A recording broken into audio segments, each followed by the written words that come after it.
이번 주부터 4주 동안은 특별히 사순절 기간에 잃어버린 자, 네 종류의 잃어버린 사람을 여러분에게 소개하려고 합니다. 살다 보면 잃어버린 것들이 있습니다. 내가 생각하지 못했는데 잃어버렸던 것들이 있는 경우가 많이 있습니다. 우리나라 사람들이 예금해놓고 찾아가지 않은 휴면 계좌에 쌓여있는 돈이 약 1조가 넘는다고 합니다. 휴면 계좌란 은행이나 우체국에 보관해뒀는데 은행은 5년, 우체국은 10년이 지난 그 찾아가지 않은 돈을 휴면 계좌라고 말합니다. 1조 원 정도니까 아마 동감교회 성도님들도 분명히 숨겨둔 돈이 있을 것입니다. 숨겨둔 돈을 찾으시면 혹시 헌금도 하시고 저 밥도 한번 사주시면 좋겠습니다. 잃어버린 것이 분명히 있습니다. 열심히 돈은 모았는데 재정관리는 돈 버는 것보다는 허술하기 마련 아니겠습니까? 1조 원이 넘는 돈이라고 합니다. 여러분 바쁘게 살면서 혹시 잃어버린 것들이 있지 않습니까? 나도 모르게 그냥 지나쳤던 것들, 우리는 4주 동안에 우리가 지나쳐버린 것들에 관해서 네 종류의 사람의 이야기를 통해서 함께 살펴보려고 하는 것입니다. 오늘 첫 번째로 니고데모라고 하는 인물을 여러분께 소개하려고 합니다. 오늘 말씀은 이 니고데모에 대해서 그는 바리새인이었다고 말합니다. 바리새인은 구별된 사람이란 뜻이죠. 당시 율법에 능통했던 사람들이고 지식이 많은 학자층이었고 또한 도덕적인 삶을 살아가는 또한 율법주의자들이었습니다. 그뿐만이 아니라 니고데모를 일컬어서 유대인 지도자라고 오늘 말씀은 기록하고 있습니다. 그는 지금의 국회에 해당되는 당시 유대인 의사결정기관이었던 산헤드린이라고 하는 곳의 멤버였습니다. 그는 지도자로서 사회에서 촉망받는 인물이었습니다. 소위 요즘 말로 하면 그는 모든 것을 다 가진 사람, 빠질 것이 없는 그와 같은 인물이었습니다. 그런데 이 니고데모에게는 다른 사람 눈에는 모든 것을 소유하고 있지만 부족한 것이 있었습니다. 그는 삶의 본질의 문제에 관심이 있었습니다. 그는 철학적인 문제, 종교적인 문제, 영적인 문제에 관심이 많은 사람이었습니다. 세상에 많은 것을 가지고 있지만 삶의 본질적인 문제로 씨름하던 그는 예수님을 찾아가게 되었던 것입니다. 오늘 우리가 살아가고 있는 이 21세기 시대도 마찬가지인 것 같습니다. 사람들 보면 다 가진 것처럼 보이는 사람들이 이곳저곳에 있습니다. 지식도 있고 교양도 있고 도덕도 있고 사회적 신분도 있지만 그럼에도 불구하고 어떤 것이 결핍되어 있는 그와 같은 삶을 경험하는 사람들이 있습니다. 삶의 본질적인 결핍은 세상에 보이는 것들로 채울 수는 없는 것입니다. 그와 같은 삶의 본질적인 문제는 영적인 문제와 관련되어 있습니다. 오늘날 21세기에도 교회에 들어오진 않았지만 여전히 영적인 문제로 고민하는 사람들이 많이 있습니다. 우리가 그런 사람들 일컬어서 보통 구도자라고 말합니다. seeker, 추구하는 사람, 영적인 목마름이 있지만 그것을 어디에서 채워야 될지 모르는 사람들입니다. 종교에 대해서는 거부감을 나타내지요. 기성 종교에 대해서는 거부감을 나타내지만 여전히 자신의 영적인 목마름을 가지고 있는 seeker들이 지금 현대 사회에도 여전히 많다는 사실입니다. 우리가 살아가는 시대는 영성의 시대라고 말합니다. 목마름이 더 분명해집니다. 사람들은 눈에 보이는 것이 발달한 시대이기 때문에 눈에 보이는 것으로 자신을 충족할 수 있을 거라고 생각하지만 이렇게 기술 과학이 발전하는 시대의 사람들은 영적인 것으로 인하여 목말라 합니다. 그래서 구도자 시컬들이 늘어나고 있는 것입니다. 니고데모는 모든 것을 소유한 사람이었지만 사람들에게 칭찬받는 사람이었지만 그는 목말랐습니다. 그는 영적인 문제로 고심하고 있었습니다. 그래서 니고데모는 예수님을 찾아갑니다. 근데 오늘 말씀해 보면 니고데모는 예수님을 밤중에 찾아가게 됩니다. 그가 왜 밤중에 예수님을 찾아갔겠습니까? 그것은 그의 사회적 신분 때문이었을 것입니다. 사람들이 당시에 바리새인들과 특별히 종교 지도자들이 예수님에 관해서 좋지 않은 생각들을 하고 있을 때에 그곳의 관원이었던 니고데모가 대낮에 예수님께 무언가를 배우러 가는 것은 쉽지 않은 일이었을 것입니다. 니고데모는 밤에 예수님을 찾아가게 됩니다. 조금은 비밀리에 구설수에 오르지 않기 위해서 선택한 시간이었을 것입니다. 그럼에도 불구하고 니고데모는 답답했습니다. 뭔가 해결해야 되는 긴급한 문제가 있었습니다. 예수님이 가까이 계실 때에 물어야만 했던 질문이 있었기에 그는 이 밤에 예수님을 찾아가게 됐던 것입니다. 근데 오늘 사용된 이 밤이라고 하는 이 단어, 헬라어로는 눅스인데, 이 단어는 일을 마친 밤 시간을 뜻하는 뿐만 아니라 죽음의 시간이라는 의미도 갖고 있고요, 죄의 시간 혹은 어둠의 시간이라고 하는 뜻으로도 해석이 될 수 있습니다. 지금 니고데모는 단지 밤중에 예수님을 찾아갔던 것이 아니라 그가 어둠의 시간이, 자신의 영혼의 어두운 시간에 바로 예수님을 찾아갔던 것입니다. 그는 여전히 영적인 문제, 죄의 문제, 죽음의 문제, 끊임없이 자신에게 드루어져 있는 그 어둠의 문제로 고심하고 있었고, 그 문제를 해결하기 위하여 예수님을 찾아갔던 것입니다. 자신의 어두움을 밝혀줄 수 있는, 밤에 빛이 될 수 있는 한 사람을 보게 되었고, 그것은 당시에 랍비라고 불림을 받았던 예수였고, 그는 예수를 찾아가게 되었던 것입니다. 밤에 예수님을 찾아갔던 이 사건은 니고데모의 삶의 중요한 반환점, 전환점이 되었습니다. 그는 자신의 결핍을 알고 있었고, 다 사람들은 있다라고 말할 때 자기 자신만은 나에게 잃어버린 것이 있다는 사실을 알았습니다. 그는 지식 뒤에 숨어 있었고, 율법 뒤에, 종교 뒤에 숨어 있었습니다. 하지만 그 밤은 특별한 밤이었습니다. 더 이상 숨고 싶지 않았습니다. 그래서 그는 예수님에게 찾아가게 되고, 예수님을 만나면서 자기 자신을 직면하게 됩니다. 컨프론테이션이라고 하죠. 자신을 직면하는 그와 같은 경험을 하게 됩니다. 마치 모세가 사람을 죽이고 이제 애굽을 떠나 호렙이라고 하는 곳에 가서, 호렙산 근처에 가서 장인의 양을 치다가 호렙산에서 떨기나무 뿔 가운데 하나님을 만날 때 그가 비로소 자기 자신을 직면하고 신발을 벗지 않습니까?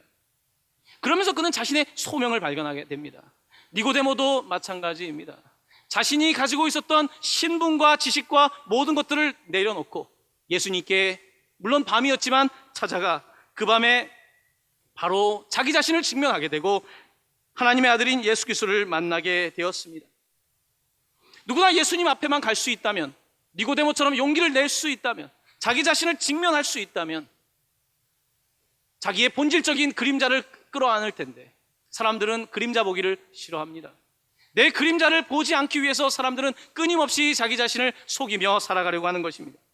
하지만 니고데모는 오늘 이 밤에 꼭 자기 자신을 만나야 했습니다. 삶의 본질의 문제를 해결해야 했습니다. 그것은 내가 해결할 수 있는 것이 아니라 하나님으로부터만 해결될 수 있는데, 바로 그는 하나님의 일을 하고 있는 당시의 랍비인 예수를 만나고 싶었던 것입니다.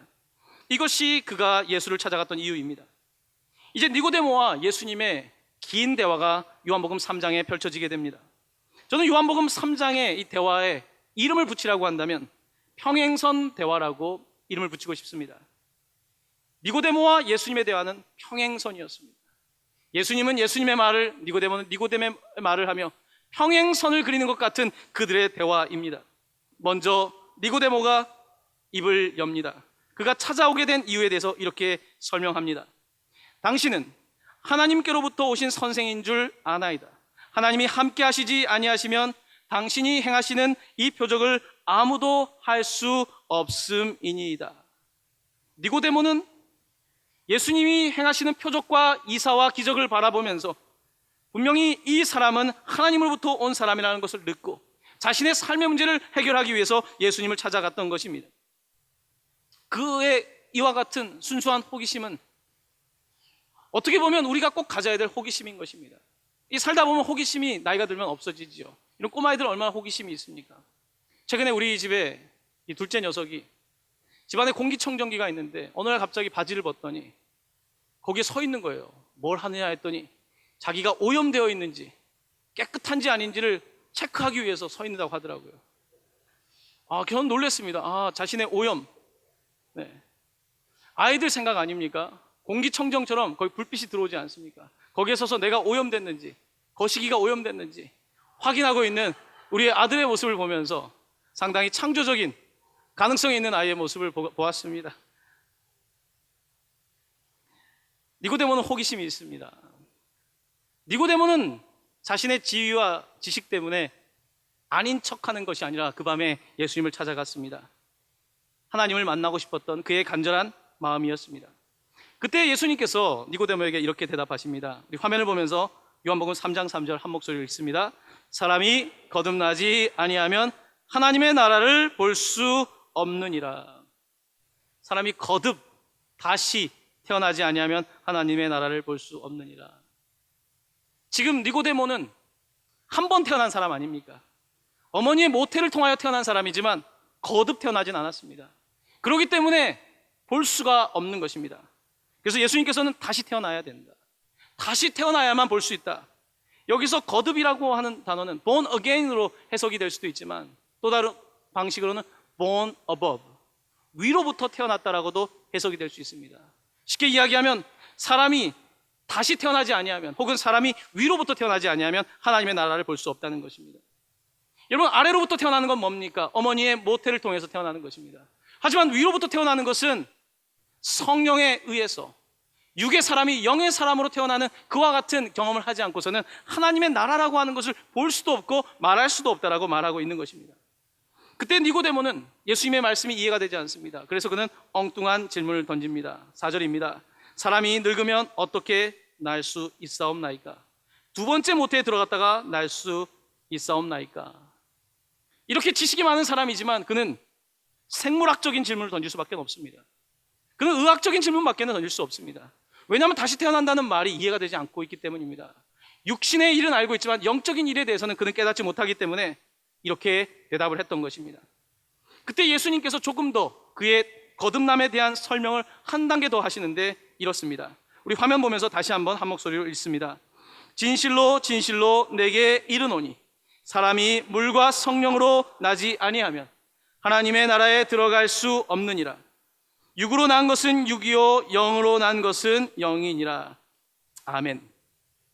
사람이 한 번 태어날 때 물을 통해서 태어나지 않습니까? 엄마의 작은 안은 온통 물 아닙니까?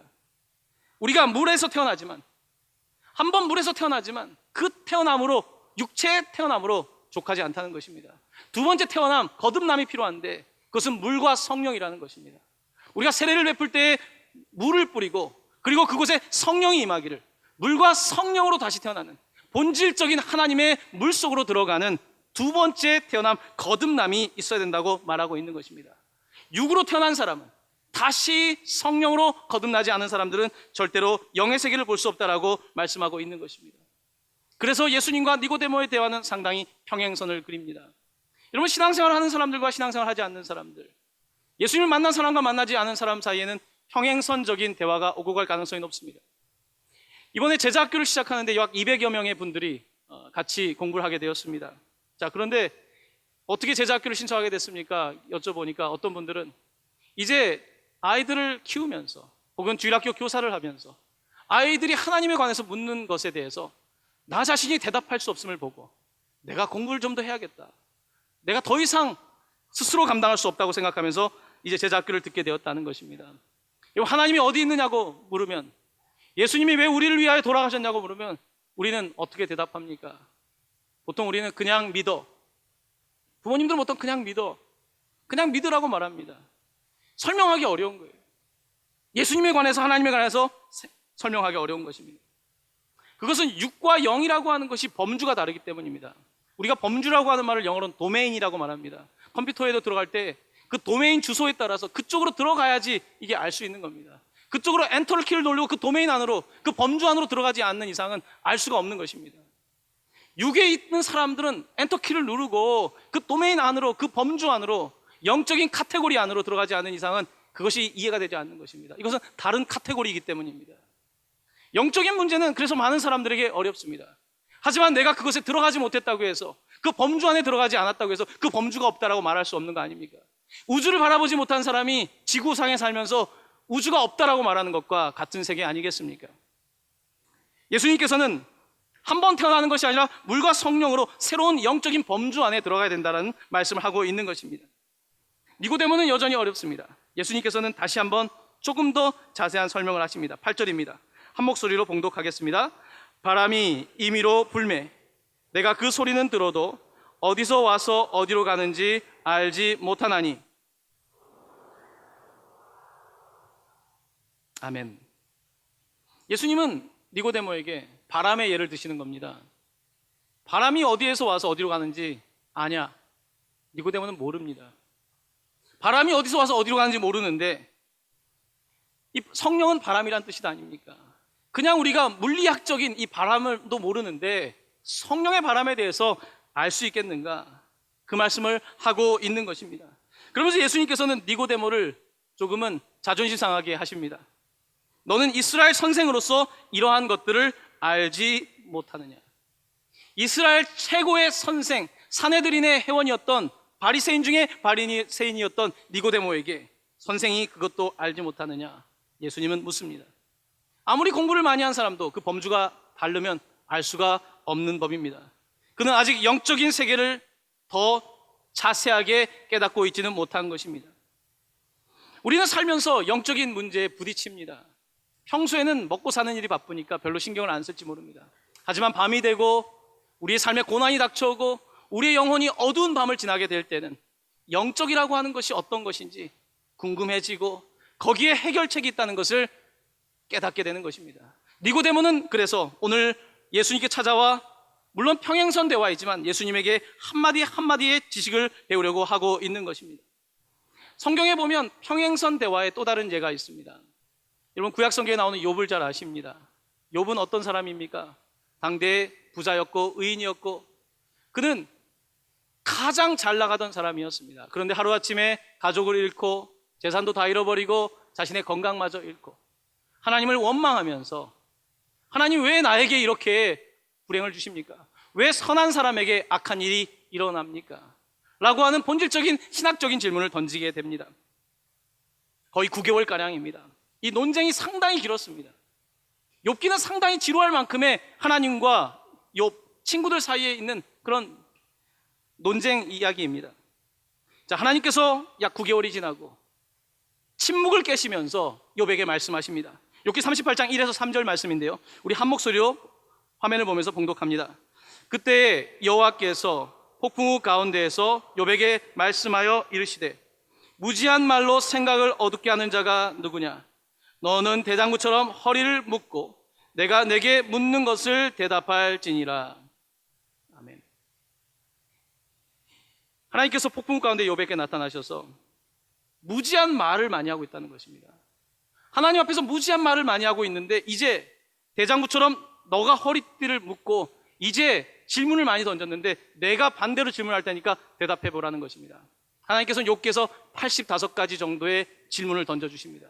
엄청나게 많은 질문을 던지면서 이 질문들에 대답할 수 있는가 묻습니다. 그 질문의 예를 한 2가지만 드리겠습니다. 욥기 38장 4절입니다. 내가 땅에 기초를 놓을 때에 내가 어디 있었느냐? 내가 깨달아 알았거든 말할지니라. 여러분 대답할 수 있겠습니까? 하나님께서 땅에 기초를 놓을 때 여러분 어디 계셨습니까? 대답해보라는 것입니다. 2번째입니다. 38장 34절입니다. 내가 목소리를 구름에까지 높여 넘치는 물이 내게 덮이게 하겠느냐? 목소리를 높여서 구름에까지 목소리를 높이면 넘치는 물이 넘치게 할 수 있겠느냐? 라고 물으십니다. 욥기의 하나님의 질문은 영적인 문제가 아니라 상당히 자연세계에 관한 질문을 던집니다. 동물 세계를 보여주고 자연 세계를 보여주면서 과연 자연 세계에 대한 이치를 깨달을 수 있는가? 이 자연 세계조차도 논할 수 있는가를 하나님께서 물어보십니다. 욥은 한마디도 못합니다. 여러분 우리는 내가 본 것만 믿으려고 하는 제한된 사람이라는 사실을 기억해야 합니다. 내가 본 것만이 진리라고 하는 것입니다. 여러분 얼마큼 보셨습니까? 세상을 얼마나 보셨습니까? 영적인 세계는 얼마나 대단할 텐데 우리가 과연 그것을 보았겠습니까? 욥은 대답하지 못합니다. 욥은 대답하지 못하고 자신이 무지한 말로 하나님의 영광을 가렸다고 고백하게 되는 것입니다. 세상에는 풀리지 않는 숙제가 많습니다. 그래서 사람들은 답답해할 때 하나님께 질문을 던집니다. 여러분도 답답함을 경험할 것입니다. 특별히 열심히 살고 있는데 고난이 해결되지 않을 때 답답합니다. 그런데 이렇게 생각해 보시면 좋겠습니다. 내가 답답하다면 하나님은 얼마나 답답하시겠습니까? 우리는 몰라서 답답한 겁니다. 인생을 모르기 때문에, 미래를 모르기 때문에 답답한 것이지만 하나님은 알면서 답답하신 겁니다. 하나님은 무척 답답하십니다. 근데 우리는 우리 중심이기 때문에, 인간 중심이기 때문에 하나님을 대할 때 내 문제만 내어놓고 계속 말을 하는 것입니다. 하나님께서는 욥을 침묵하게 하십니다. 그를 윽박지르는 것이 아니라 자세히 보라는 것입니다. 자세히 세상이 돌아가는 원리를 보면서 그 가운데 영적인 지혜를 깨달으라고 말씀하고 계시는 겁니다. 예수님을 니고데모는 만났습니다. 그는 이제 육의 사람에서 영의 사람으로 넘어가기 위한 놀라운 경험을 하게 됩니다. 그 당시의 대화는 평행선처럼 보이지만 그들은 점점 가까워지기 시작합니다. 성경에는 요한복음에 니고데모에 관한 이 사건 이후에 두 가지의 사건이 또 전개되고 있습니다. 이 사건은 이렇습니다. 첫 번째 사건입니다. 예수님께서 예루살렘을 방문하셨을 때 명절이었습니다. 초막절 지키고 있었습니다. 그때 바리새인들이 예수님을 공격합니다. 예수님이 이러쿵저러쿵 말을 합니다. 그때 니고데모는 예수님 편에 서는 용감함을 보여주게 됩니다. 제가 여러분께 요한복음 7장 50절 말씀을 봉독해 드립니다. 그 중에 한 사람, 곧 전에 예수께 왔던 니고데모가 그들에게 말하되 우리 율법은 사람의 말을 듣고 그 행한 것을 알기 전에 심판하느냐. 니고데모가 달라져 있습니다.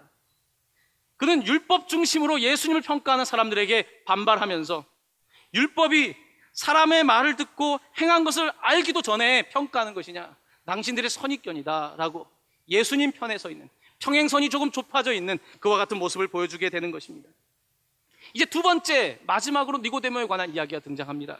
그것은 예수님께서 십자가에 죽으신 이후에 일어나는 한 사건입니다. 요한복음 19장 39절 40절 말씀을 여러분께 다시 한번 봉독해 드립니다.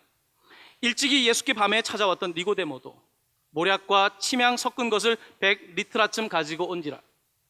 이에 예수의 시체를 가져다가 유대인의 장례법대로 그 향품과 함께 세마포로 쌌더라. 니고데모에 관한 세 가지 이야기입니다. 첫 번째, 그는 궁금한 질문을 가지고 영적인 자신이 잃어버린 것을 찾아서 예수님을 방문했고, 두 번째, 예수님께 조금 더 가까이 가면서 예수님을 변호하는 사람이 되었고, 세 번째, 그는 예수님이 바로 종교 지도자들에 의해서, 로마의 권력에 의해서 십자가에 매달려 죽으셨을 때 그의 시체를 수습하기 위하여 향품을 가지고 와 세마포로 그를 싸는 일을 하게 되는 것입니다. 여러분, 니고데모는 거듭났겠습니까? 네, 그는 거듭났습니다. 그는 더 이상 밤에 예수를 찾아오지 않습니다. 그는 대놓고 예수님의 시체를 가져갑니다. 왜냐하면 그는 예수를 보았기 때문입니다. 예수에게서 하나님을 보았기 때문입니다. 내 삶의 문제를 해결하는 방법을 그는 찾았기 때문에 이제 부끄러워하지 않습니다. 단지 예수가 불쌍해서 예수의 시체를 싸는 것이 아닙니다. 그는 더 이상 영혼의 어두운 밤을 지나지 않습니다. 이제 빛 대신 예수 그리스도께서 그의 어두운 영혼에 빛을 비춰주십니다. 그는 변하게 됩니다. 그는 거듭나게 됩니다. 그는 위로부터 다시 태어나게 됩니다. 그의 삶은 본질적으로 바뀌는 놀라운 역사를 경험하게 됩니다. 사랑하는 성도 여러분, 영과 육의 이야기는 어려운 이야기입니다. 목회자에게도 누구에게나 어려운 이야기입니다. 누구나 보지 못했던 일이기 때문입니다. 땅의 일을 논할 수 있지만 하늘의 일을 논하는 것은 누구나에게 어려운 일입니다. 하지만 하나님께서는 하늘을 볼 수 있도록 예수님이라고 하는 구멍을 우리에게 보여주셨습니다. 우리는 그를 통해서 하나님을 볼 수 있습니다. 하지만 많은 사람들은 자기 생각에 사로잡혀 있는 나머지 하나님께 나아가거나 영적인 문제에 관하여 무관심한 채 세상을 살아가고 있습니다. 어떻게 살아가야 정말 제대로 된 인생을 살겠습니까? 어떻게 해야지 하나님 나라에 갈 수 있겠습니까? 어떻게 해야지 거듭날 수 있겠습니까? 어릴 때 배웠던 이 거듭남에 관한 불후의 명곡이 있습니다. 돈으로도 못 가요 하나님 나라. 기억나십니까? 그 다음 뭡니까? 힘으로도 못 가요 하나님 나라. 여기까지는 기억하실 겁니다. 2절 가사를 제가 어릴 때 배워서 까먹었습니다. 벼슬로도 못 가요 하나님 나라. 그 다음에 지식으로 못 가요 하나님 나라. 세 번째입니다. 몇 분에게 해당될 것 같습니다. 어여뻐도 못 가요. 몇 분에게 해당됩니다. 맘 착해도 못 가요 하나님 나라. 그 다음 어떻게 되어 있습니까? 믿음으로 가는 나라 하나님 나라. 거듭나야 가는 나라 하나님 나라입니다. 불후의 명곡이지요. 사랑하는 성도 여러분, 진리는 그렇게 먼 곳에 있지 않습니다. 진리는 그렇게 복잡하지 않습니다. 진리는 단순합니다. 하지만 진리를 알지 못하는 사람들이 진리를 복잡하게 만들 뿐입니다. 예수님은 그렇게 복잡하게 우리에게 말씀하지 않으십니다. 사랑하는 성도 여러분, 아직 영적인 세계와 평행선을 그리며 살고 있습니까? 괜찮습니다. 하지만 조금 더 호기심을 가지고 그분께 다가와 보십시오. 내가 용기 내어 다가오시면 나로 하여금 역사하시는 것은 내가 하나님을 알 수 있는 것이 아니라 성령께서 역사하실 때 비로소 깨닫게 되는 것입니다. 성령께서 오셔서 우리를 변화시키실 때 비로소 영의 눈이 열리게 되는 것입니다. 누구도 인간이 억지로 할 수 없는 일이지만 우리가 용기 내어 니고데모처럼 영적인 호기심과 열망을 가지고 주께 나아간다면 반드시 여러분에게 하나님께서 함께 하시고 영적인 눈이 열려지시고 거듭나고 새로운 소망의 삶을 살아가는 일들이 분명히 오게 될 줄로 믿습니다. 하나님의 은혜가 여러분들과 함께 하시기를 간절히 축원합니다.